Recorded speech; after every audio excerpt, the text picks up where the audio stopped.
한 주간도 여러분 사시느라 수고 많으셨습니다. 쉽지 않은 여정입니다. 이게 살면 살수록 이렇게 삶이 쉬워지는 것이 아니라 다 사람마다 이렇게 인생이 다 다르고 삶의 내용이 다 다르죠. 그러나 분명한 것은 하나님이 지금 우리 인생을 인도하고 계신다는 것입니다. 그렇기 때문에 여러분들이 이 시간에 와서 위로받고 가시기 바랍니다. 하나님 여러분 위로하시길 원합니다. 이것밖에 못했어 하면서 혼나는 게 아니라 위로하고 힘 주시길 원하는 겁니다. 우리가 가야 될 인생의 여정은 단거리 달리기가 아니라 장거리 달리기이기 때문에 좀 힘들면 쉬어가도 괜찮습니다. 그러나 분명히 중요한 것은 포기하지 마시기 바랍니다. 그만할래 하지 마시고 힘들면 쉬어가셔도 좋으니 쉼을 얻고 하나님 나 힘 주세요. 하나님 나 포기하지 않도록 하나님 나를 붙들어 주세요. 여러분들이 그 시간 되시기 바랍니다. 이번 한 주는 아무도 여러분들에게 위로해 주지 않았잖아요. 나 혼자 살아남으려고 나 혼자 좋게 생각해 보려고 아둥바둥했지 아무도 내게 힘주지 않습니다. 하나님 말씀만이 나에게 힘이고 하나님 말씀만이 내게 위로가 되는 겁니다. 어설프게 내가 사람한테 의지하려고 하면요 속상합니다. 실망합니다. 배신감 느낍니다.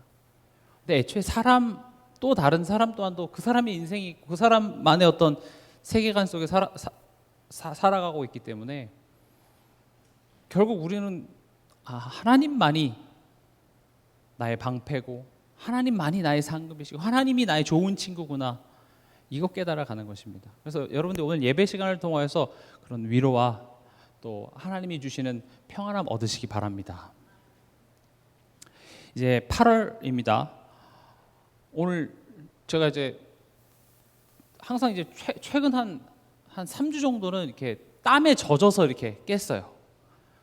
이렇게 목이나 이런 데가 다 젖어서 이제 이런 덥다. 여름이구나. 그래서 오늘도 덥다 하고 이제 아침에 이제 환기시켜야 되니까 창문을 딱 열었는데 갑자기 에어컨을 틀었나? 차가운 바람이 싹 들어오는 거예요. 얼마나 기분이 좋은지요. 저는 에어컨 바람을 그렇게 싫어하진 않은데 에어컨 바람보다 한 100배는 기분 좋은 시원한 바람이 오는데 가을이구나 느꼈습니다. 하늘도 맑고요. 참 인간이 아무리 에어컨 저는 진짜 에어컨 발명한 사람 정말 노벨상 줘야 된다고 생각하거든요. 노벨 평화상. 전쟁도 막은 거예요 진짜. 가정에 예를 들어서 부부싸움 하는데 에어컨까지 없다고 생각해봐요. 에어컨까지 없으면 이거는 이미 뭐 다 작살났습니다. 근데 에어컨이 있기에 우리가 그래도 집에 붙어 있는 거죠. 근데 창문을 열어서 가을 공기를 딱 마주하니까 와 에어컨 바람이랑 비교가 안 돼요. 얼마나 기분 좋은지요. 8월 새로운 키워드입니다. 하나님의 청직입니다.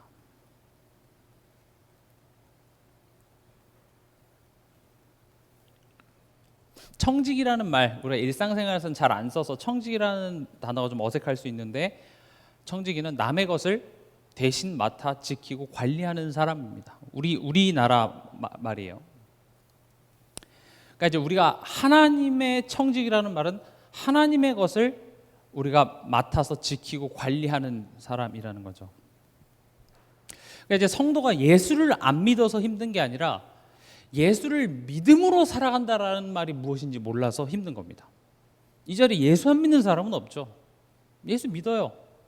근데 성경은 예수를 믿으면 끝이 난다가 아니라 오직 의인은 믿음으로 말미암아 살리람과 같으니라 하면서 예수를 믿음으로 산다는 그 의미가 무엇인지 몰라서 성도들은 힘든 겁니다.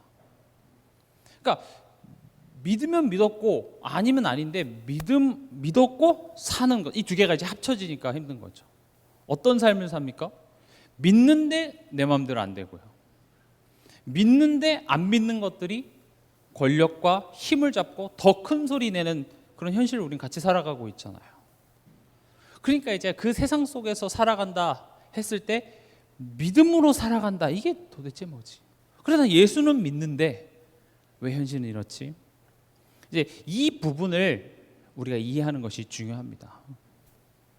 그러니까 이 부분이 이해 안 되니까 그냥 너는 지옥 갈 거고 나는 천국 가 그냥 그렇게 고함 지르는 것밖에 없는 겁니다. 네가 아무리 날 그렇게 해도 너는 어차피 지옥 갈 운명이니까 하고 상대적 우월감 속에만 있지 믿음으로 산다는 게 무엇인가? 이 부분이 우리가 올바로 해석되어지면요, 우리의 삶이 다른 각도로 해석되어질 줄 믿습니다. 그래서 믿음으로 산다.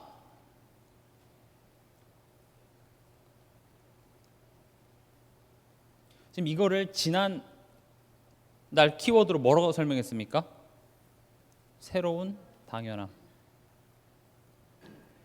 예수를 믿음으로 산다라는 것은 삶을 새로운 기준으로 해석하는 것이다. 지금 그렇게 저번 달에 설명한 겁니다. 예수를 믿음으로 산다라는 게 그냥 예수 이렇게 예수 주문을 외치고 내가 교회 안 빠지는 정도가 예수를 믿음으로 산다라는 말이 아니라, 의인은 믿음으로 말미암아 산다라는 말은 내가 똑같은 상황, 똑같은 어떤 사건을 안 믿는 사람들과는 다른 기준으로, 다른 관점으로 해석한다. 이게 믿음으로 사는 삶인 겁니다.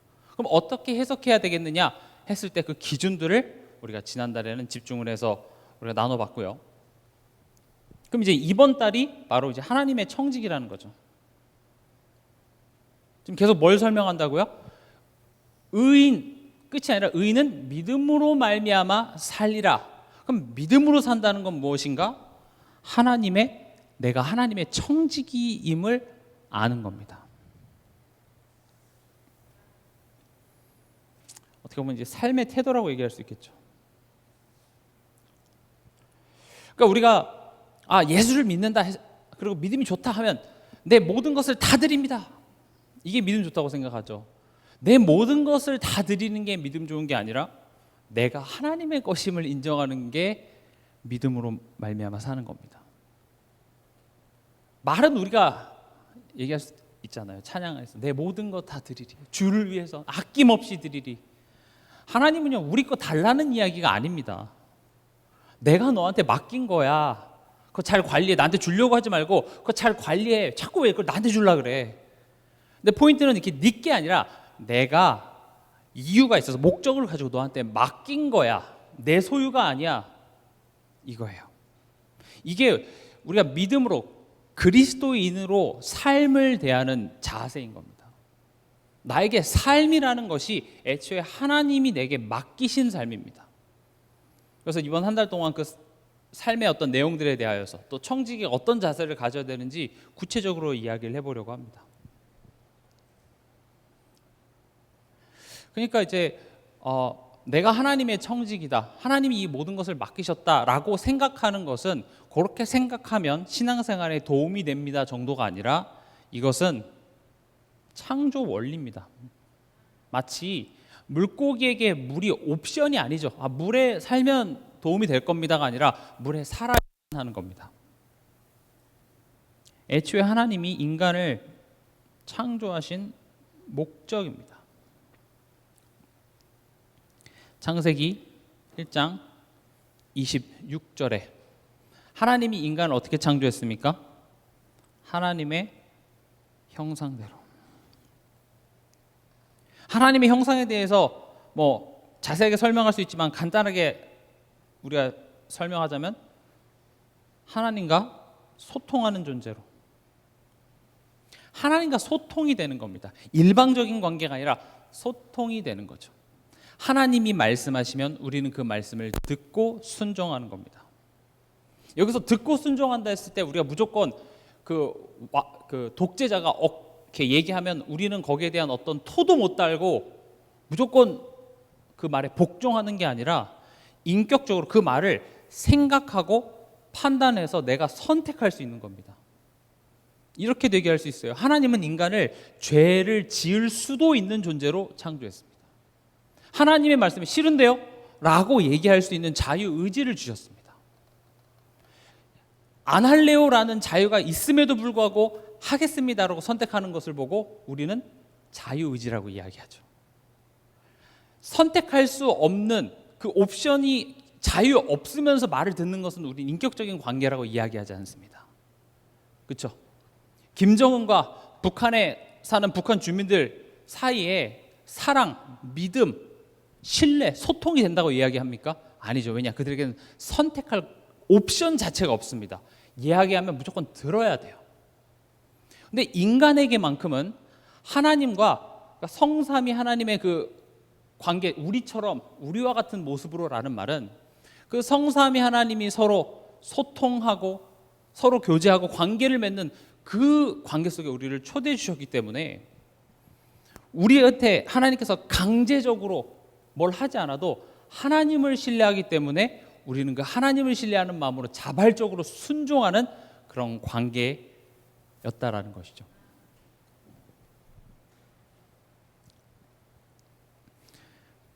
그리고 어떻게 하셨습니까? 하나님께서 이 지구의 모든 것을 인간을 통해서 다스리게 하자 하시고, 하나님과 소통되는 존재로 하나님과 뜻이 통하고 하나님의 마음을 아는 자를 통하여서 이 지구를 다스리게 하자 하셨죠. 이게 인간을 창조한 목적입니다. 그럼 왜 맡기셨냐는 거죠. 하나님이 직접 통치하시지 왜 인간에게 맡기셨습니까? 피곤해서요? 힘들어서요? 아닙니다. 하나님께서는요, 하나님의 형상 가진 그 존재를 통해서 하나님을 나타내고자 하셨습니다.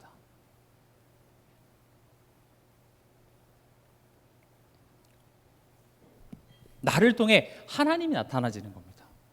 그래서 나는요, 하나님의 작은 대표자입니다. 이 지구, 이 세상을 향한 나는 하나님의 광고판이자, 나를 통해서 하나님 전체가 다 드러나진 않지만 하나님의 좋으신 하나님, 좋으신 그 하나님의 속성들이 나를 통해서 드러나는 겁니다. 그래서 우리의 인생의 궁극적인 목적은 내가 하나님과 소통하고 또 다른 사람이 나를 통하여서 하나님이 계시는구나, 그 하나님은 좋으신 하나님이시구나를 나를 통해서 드러내길 원하시는 겁니다. 이게 우리가 결국 지향해야 될 인생의 방향입니다. 나를 통하여서 하나님이 드러나야 돼요. 이게 대리 통치자의 궁극적인 목적입니다. 돈을 잘 관리해라, 시간을 잘 관리해라, 그래서 돈 잘 벌어라, 아껴라, 이런 차원이 아니라 내 삶을 통하여서 하나님이 드러나는 겁니다. 그렇게 하기 위해서 맡기신 겁니다. 근데 어떤 일이 벌어졌죠? 사단의 거짓말. 사단이 지금 보세요. 하나님과 우리 사이의 이 관계는 신뢰입니다. 신뢰.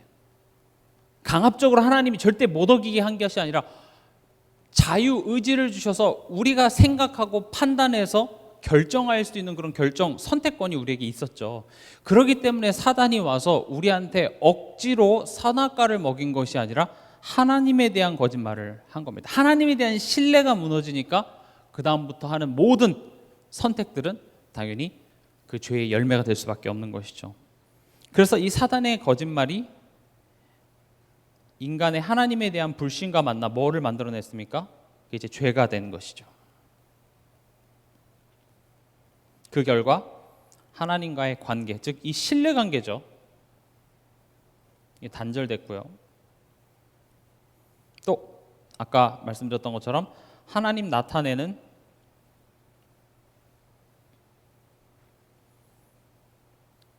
대표자의 지위를 상실하게 된 겁니다. 그래서 인간이 하나님을 떠나고 난 다음에 땅이 저주를 받습니다. 밭을 일구어도 옛날 같지 않습니다. 왜냐? 하나님을 대표하는 그 관리자의 지위 자체를 상실해버린 겁니다. 그렇기 때문에 은혜로 내가 따먹을 수 있었고 했던 그 옛날의 그 지위의 어떤 축복, 권한, 이런 것들이 이제 다 상실이 된 것이죠. 그래서 하나님께서는 어떻게 하셨습니까? 창세기 3장 15절 예수 그리스도 약속하시고 십자가를 통하여서 결국 뭐가 문제입니까? 사단의 거짓말과 인간이 사단의 말을 듣기로 선택하고 하나님께 대하여 범죄한 이 두 가지가 문제이기 때문에 요한일서 3장 8절에 하나님의 아들이 나타나신 것은 마귀의 일을 멸하려 하심이라. 십자가에서 마귀의 일을 멸하시고요. 이건 우리 한번 다 찾아보겠습니다. 베드로전서 2장 24절에서 25절. 우리 자주 찾아보는 성경 구절이 아니기 때문에 이 기회에 한번 같이 찾아서 읽어보도록 하겠습니다. 베드로전서 2장 24절 25절입니다.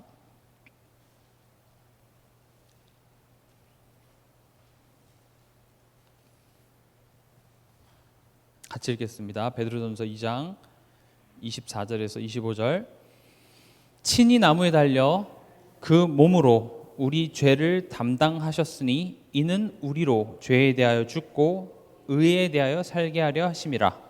그가 채찍에 맞음으로 너희는 나음을 얻었나니 너희가 전에는 양과 같이 길을 잃었더니 이제는 너희 영혼의 목자와 감독 되신 이에게 돌아왔느니라. 아멘. 여기에 보면 예수 그리스도의 십자가의 목적이 뭐라고 합니까? 우리의 죄를 위하여입니다. 지금 제가 이렇게 설명하는 이유는 예수님이 왜 십자가에 죽으셨죠? 예수님이 날 사랑하셨어요. 막연합니다. 성경은 분명히 문제가 무엇인지를 알게 합니다. 인간이 범죄했을 때도 하나님이 그 이놈의 새끼들 하면서 빨리 예수 보내주고 한 게 아니라 아담을 불러다가 질문하죠. 그 말은 우리로 하여금 그 문제의 원인을 알게 하십니다. 제일 처음에 하나님이 아담에게 하신 말이 뭡니까? 아담아, 네가 어디 있느냐 이겁니다. 우리 삶 속에서 마찬가지입니다. 저 사람이 문제고 이 환경이 문제고 저 사건이 문제인 것 같지만 하나님은 내게 질문합니다. 네 지금 어디 있지? 아담은 어디 있었습니까? 물론 에덴 동산에 있죠. 하나님이 지금 몰라서 어디 있는지 몰라서가 아니라 지금 하나님과의 관계적인 측면에서 지금 네가 어디에 있느냐라는 겁니다. 그리고 얘기하죠. 누가 네게 이 사실을 알렸느냐? 벗었음을 알렸느냐? 다시 말하면 누구 소리 들었냐예요. 사단의 거짓말을 들었다는 사실을 알게 하고 결국 그 말을 듣고 누가 선택한 겁니까? 내가 선택한 거라는 겁니다. 그러니까 결국 문제는 뭡니까? 사단의 거짓말을 듣고 내가 그 말을 믿어서 믿은 결과 내가 지금 하나님으로부터 단절된 요 상태를 알게 하시고 그 다음에 여자여선 십자가를 이야기하는 겁니다. 그 말인즉슨 우리 삶 속에서도 우리 어떤 상황에서 지금 이게 문제로 보이지 않으면 내가 지금 어디 있지? 이게 보이지 않으면 십자가는 여전히 여러분들에게는 추상적인 개념으로만 다가오는 겁니다. 돈 문제입니까? 건강 문제입니까? 물론 돈 문제 맞습니다. 물론 건강 문제일 수도 있겠죠. 물론 직장 문제일 수도 있겠으나 지금 그 직장 문제를 통하여서 지금 내가 어디에 있는지 보는 겁니다. 내가 어디 있는지 확인하는 방법은 지금 내 안에 어떤 생각을 하고 있고 어떤 감정이 지배적이고 내가 지금 어떤 말의 고백을 하고 있는지,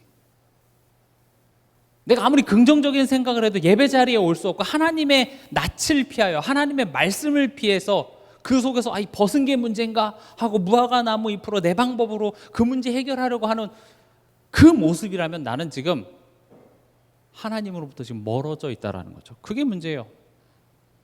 그럼 왜 나는 하나님으로부터 이렇게 하나님의 말씀이 예전같이 잘 들리지 않을까요? 하나님 얘기하시잖아요. 누가 너에게 그 얘기했지?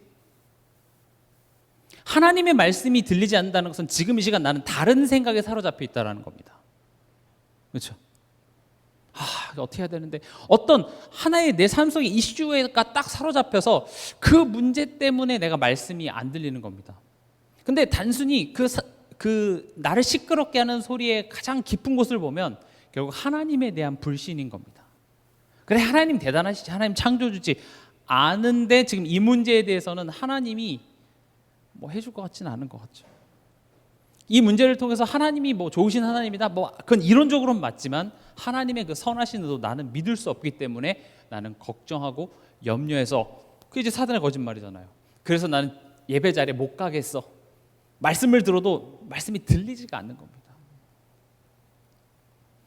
그래서 하나님은 옛다 여자의 후손이 아니라 아담, 하와, 뱀 불러다가 문제가 어디서부터 왔는지를 정확하게 문제 인식을 하게 하시고 답을 주셨습니다. 어떤 분야든지 간에 내가 지금 어디에 있는지 내 위치를 정확히 아는 게 중요합니다. 공부를 하더라도 내가 뭘 모르는지를 알아야 돼요. 운동을 하더라도 내가 어떤 부분이 내 신체가 어떤 구조로 되어 있는지 그게 이해가 돼야 배워지는 것이 있는 겁니다. 어떤 분야든지 마찬가지입니다. 내가 어디 있는지 모르면 나아질 수 없는 겁니다. 이따 뒤에서도 설명드리겠지만 인간관계에서도 마찬가지입니다. 자잘못을 따지기 전에 내가 지금 어디에 와 있는지, 내 상태가 어떤지 그걸 봐야 됩니다. 왜냐? 하나님은 지금 남편이 잘못했냐, 네가 잘못했냐 그 심판관이 되려고 온 게 아니라 하나님은 나를 사랑하십니다. 때로는 굉장히 나쁜 악인들을 통하여서 나를 하나님께서 낳게 자라나게 하시거든요. 여러분 성경 보세요. 성경에 수많은 인물들 옆에는 항상 악인들이 존재했습니다.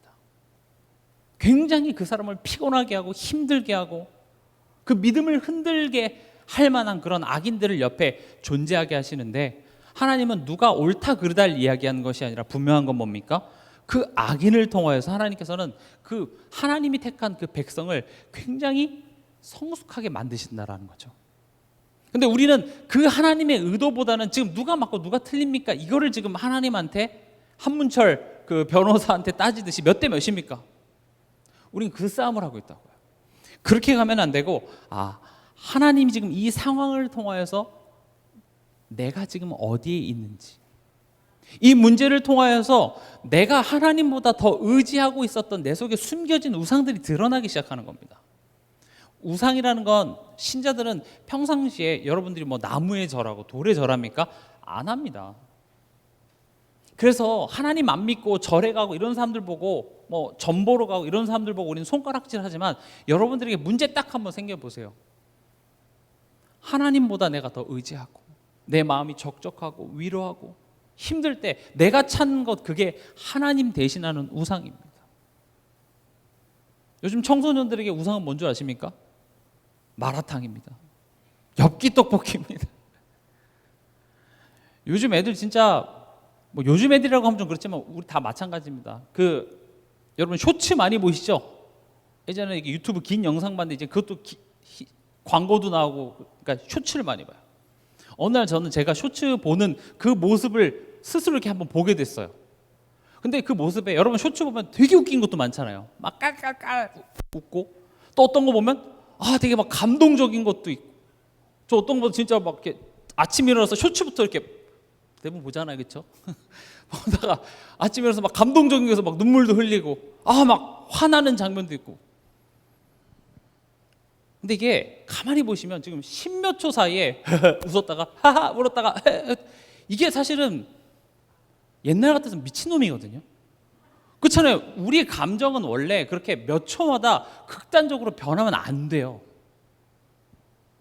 근데 사실 우리는 그러고 있어요. 되게 이상한 거예요. 그러니까 우리 뇌가 되게 헷갈리는 거예요. 우리 주인은 지금 슬픈 거야, 기쁜 거야, 화난 거야, 뭐 감동이 된 거야, 계속 그렇게 우리의 감정이 아침 한 3, 40분 안에도 막 널 뛰다가 이제 현실에서 어떤 문제에 딱 닥치면요, 그 감정이 컨트롤이 안 되는 거예요. 극단적으로 가는 겁니다. 그리고 심지어 이제 그렇게 화가 났을 때 뭘 찾는 거예요?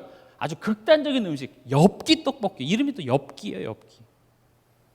크리스마스 때 저희 중고등부에 한 명이 크리스마스 선물 뭐 받고 싶냐? 엽기 떡볶이를 받고 싶대요. 그래서 뭐 그거 못 해주겠어 하고 크리스마스 연습 끝나고 먹었는데, 가장 안 매운 맛을 했는데 저는 매워 죽는 줄 알았어요. 와, 그걸 먹어요. 요즘 마라탕집 가면요, 초등학생, 중학생들이 돈 모아가지고 먹어요. 전 마라탕 한 번도 안 먹어봤는데 마라탕도 굉장히 맵고 자극적이잖아요. 마라탕 먹지 말라는 건 아니에요. 드셔도 돼요. 근데 내가 힘들고 스트레스 받을 때마다 그것을 찾게 되면 그것이 도움도 안 될 뿐더러 내 위에도 별로 좋지가 않습니다. 그렇게 자꾸 자극적인 음식을 먹다 보면 우리 몸도 적응을 해서 그게 괜찮아요. 그럼 어떻게 돼요? 더 자극적인 음식을 계속 찾게 되는 것이죠. 무엇을 말씀드리고자 하냐? 문제가 나 봐야 내가 하나님보다 더 사랑하고 더 의지하고 있는 것이 드러나는 것이고, 하나님께서는 그 문제를 통하여서 내 안에 있는 우상을 드러내시고 진짜 문제가 뭔지 알게 하시고, 그리고 우리를 십자가 앞으로 이끄십니다. 그래서 내가 십자가를 진 거야. 너 때문에. 하나님의 말씀이 먼저 선포되었음에도 불구하고 사단이 먹으면 정녕 죽지 않아, 그 말에 더 끌리는 너희를 위해서. 하나님은 뭐라 그랬습니까? 먹으면 죽는다 그랬습니다. 사단은 뭐라 그랬습니까? 죽지 않아 그랬습니다. 사단의 말을 듣는 순간 누구 말이 거짓말이 되는 겁니까? 하나님의 말이 거짓말이 되는 거죠. 하나님의 말을 내가 듣게 되면 사단은 거짓말쟁이인 거예요. 하와, 이 여자가 따먹지만 않았어도 내가 이 고생을 안 했을 텐데 라고 생각하지만, 여러분들은 어떻습니까? 삶 속에서 강단을 통하여서 미리 지금 오늘 선포된 이 말씀 갖고 내가 현실을 살아가는데, 그 순간순간 나는 하나님의 말씀이 떠오르십니까? 아니면 그때 현실을 바라보면서 내 속에 여러 가지 생각을 우린 더 믿길 원합니까? 아마 후자일 경우가 많습니다. 이 예수 그리스도로 말미암아 우리의 신분, 또 하나님과의 관계를 회복하셨죠. 근데 이 관계가 아직 온전해지지는 않았습니다. 그렇죠? 신분은 바뀌었지만 정말로 내가 하나님을 신뢰해서 하나님의 말씀을 자발적으로 선택할 수 있는 그것이 아직 내게 나오지 않습니다. 그래서 하나님은 신자에게 광야를 허락하는 겁니다. 신자에게 문제가 허락되고 고난이 있는 이유, 결국은 하나님과의 관계를 온전케 해서 결국 하나님을 나타내는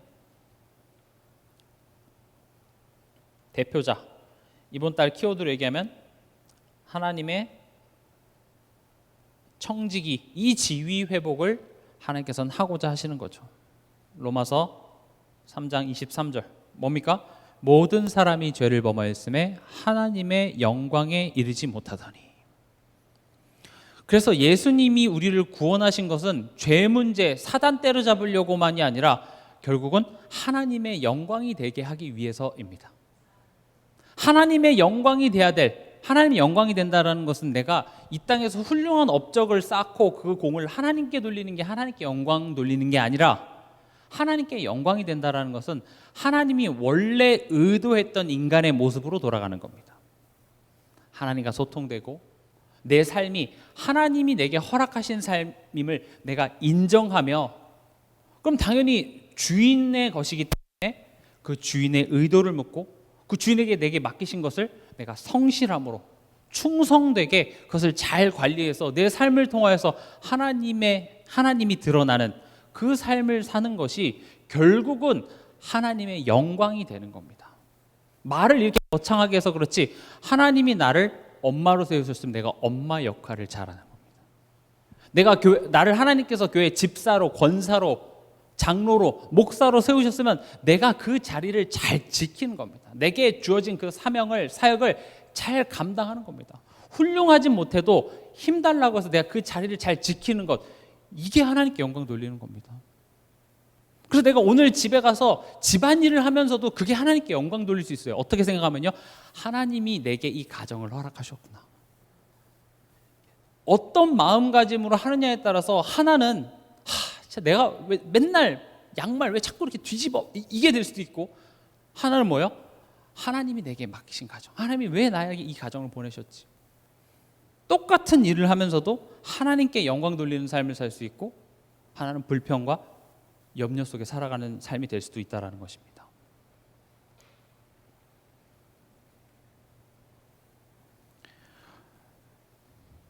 나는 내 인생을 소유하고 있습니까? 아니면 하나님께서 맡기신 인생을 관리하고 있습니까? 이번 한 달 여러분들이 계속 이 질문 해봤으면 좋겠습니다.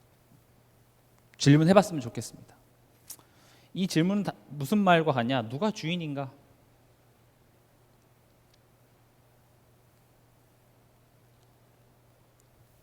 이 부분이 잘 안 됩니다. 예수는 믿겠는데 내 인생이죠. 하나님이 주인이다? 이게 그러니까 많이 들어서 그냥 그런가 보다라고 이야기는 할 수 있지만, 실제로 내 삶 속에서 내 삶이라는 것을 놓는 것은 참 힘듭니다. 안 돼요, 잘. 그래서 하나님이 우리의 인생의 여정을 통하여서 오늘 우리가 읽었던 본문의 고백, 지금 다윗이 고백합니다. 11절에, 역대상 29장 11절에 보면 여호와여, 위대하심과 권능과 영광과 승리와 위엄이 다 주께 속하였사오니 천지에 있는 것이 다 주의 것이로소이다. 여호와여 주권도 주께서 거였사오니 주는 높으사 만물의 머리이심이니이다. 부와 귀가 주께로 말미암고 또 주는 만물의 주제가 되사 손에 권세와 능력이 있사오니 모든 사람을 크게 하심과 강하게 하심이 주의 손에 있나이다. 이런 고백들이 다윗이 태어날 때 응애하면서 한 고백이 아니라 지금 다윗의 그 인생의 수많은 여정, 내 인생 내 거라고 착각해서 이렇게 해보고 저렇게 해봤을 때 안 되고 고생하고 하나님이 그 여정을 통하여서 다윗에게 이런 믿음을 만들어내셨다라는 것이죠. 이 고백이 내 인생이 고백이 될 때까지 하나님께서는 우리를 포기하지 않고 계속 이끄시겠다는 겁니다. 그래서 세상 사람들이 나이를 들어가면 결국 인생에 대해서 그냥 체념하게 됩니다. 그냥 원래 인생이 그런 거야. 삶이 그냥 그런 거야. 그러나 은혜 입은 자, 그리스도 은혜 안에 있는 자는 살면 살수록 그렇구나. 이 찰나와 같은 인생, 그것조차도 하나님이 내게 허락하신 것이구나. 부와 귀도 다 하나님으로부터 오는 것이구나. 이것들을 깨닫게 됩니다. 내 방법, 내 계획이 아무리 훌륭하다 할지라도 하나님이 역사하시지 않으면 이것은 아무런 의미가 없구나를 우리는 삶 속에서 이렇게 배워나가는 겁니다.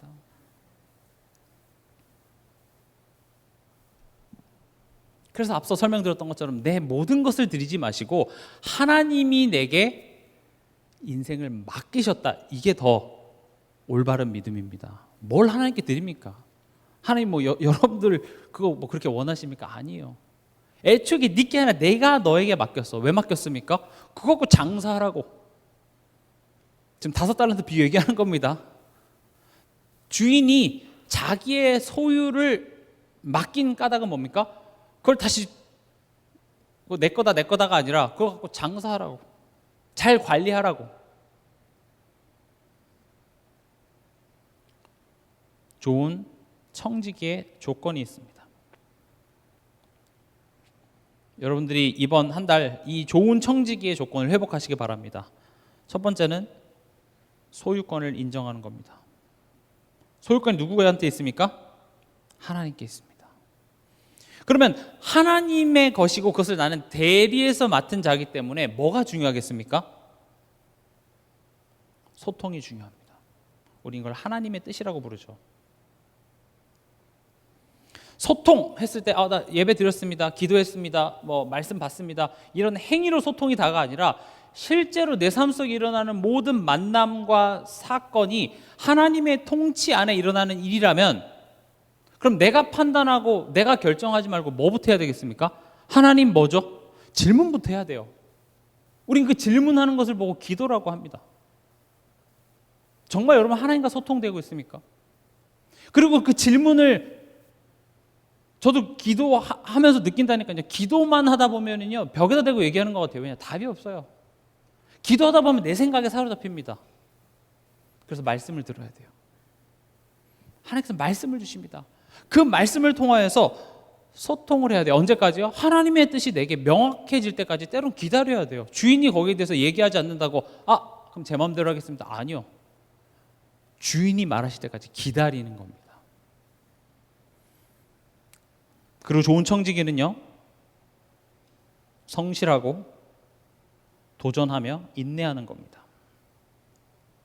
장사하라 그랬잖아요. 그럼 주인이 내게 맡겼기 때문에 그걸 내가 성실히 그것을 잘 관리해야 되고요. 또 때론 내 수준으로는 안 될 것 같지만 주인이 그렇게 하라고 했으면 난 그 주인의 말을 듣고 도전하는 겁니다. 그리고서 기다릴 수 있는 인내, 이게 좋은 청지기의 조건입니다. 그럼 한번 적용을 해보겠습니다. 오늘 특별히 이제 인간관계, 우리 삶 속의 만남이죠.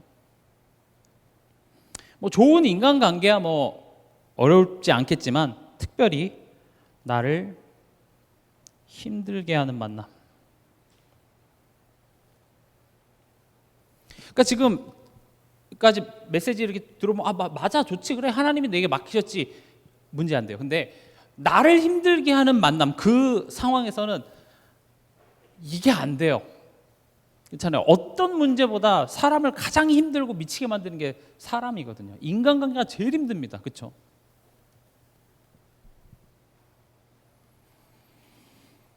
그럼 앞서 좋은 청지기는 뭐 하는 거라고 했습니까? 소유권을 인정하라고 했죠.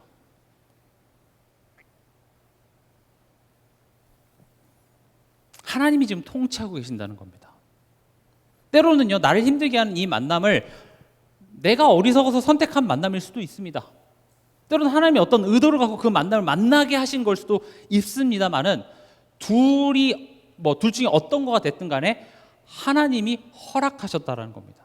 하나님이 막아주실 수도 있겠죠, 그렇죠? 근데 하나님이 허락하셨고, 하나님이 허락하신 이유는 나를 향한 선한 의도가 분명히 있습니다. 이게 믿음으로 사는 것입니다. 근데 지금 이 상황이 어떻게 해서 내게 좋은 것을 일지 절대 보이지가 않습니다. 상상조차도 안 됩니다. 그래서 믿음은 바라는 것들의 실상이요, 보이지 않는 것들의 증거입니다. 안 보여요. 하나님이 하실 일이 보이지가 않습니다. 그래서 하나님께서 우리에게 성경, 말씀을 주신 겁니다. 우리가 잘 아는 요셉도 창세기 50장 19절에서 20절, 요셉이 그들에게 이르되 두려워하지 마소서, 내가 하나님을 대신하리이까. 당신들은 나를 해하려 하였으나 하나님은 그것을 선으로 바꾸사 오늘과 같이 많은 백성의 생명을 구원하게 하시려 하셨나니.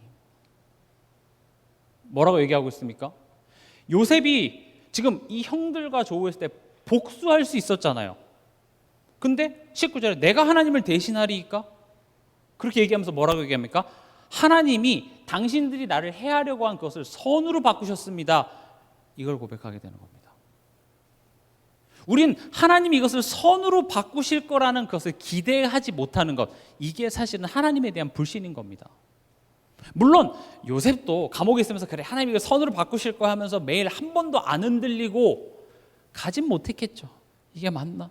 억울하고 너무 슬프고 자다가도 갑자기 억울해서 일어나서 내 인생이 지금 뭔가 싶기도 했겠죠. 그러나 이 성경을 통하여서 하나님께서는 앞으로 일어날 일들에 대하여서 내가 이와 같이 너의 삶 속에 역사할 게를 지금 보여주고 계시는 겁니다. 이걸 못하면 우리의 반응은요, 왜 내 인생에 저딴 놈이 들어와서 나를 힘들게 하는가, 후회가 되기도 하고 원망이 되기도 하고, 몇 대 몇 누가 더 잘했고 잘못했고를 따지고 억울하고, 네가 바뀌고 그래야 내가 바뀌고, 이런 이야기만 계속하게 되는 것이죠. 그러니까 나의 어떤 그런 내적 갈등이 생기고 그걸 나 나름대로 해보려고 하지만 안 되니까 결국 손절이죠. 아, 저런 사람 나 더 이상 만나지 않겠어.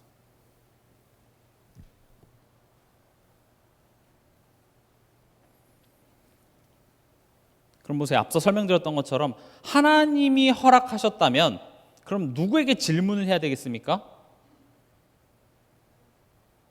하나님께 질문하는 겁니다.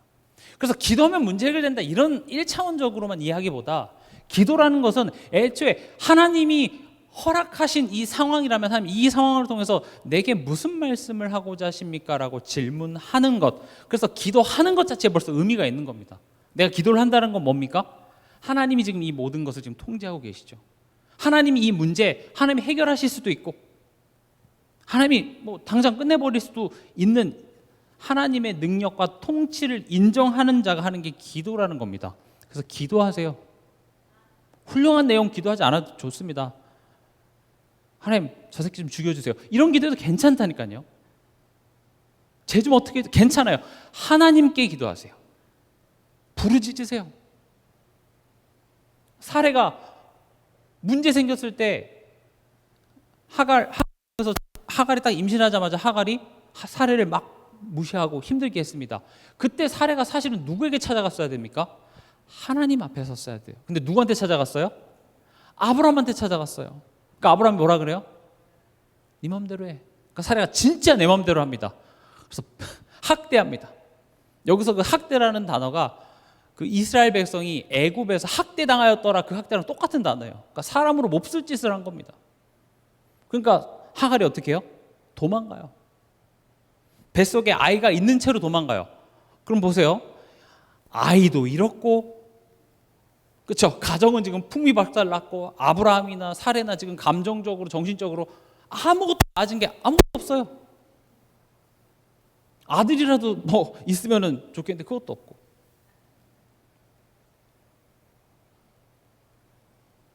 다음 시간에 또 자세하게 좀 이야기하겠습니다.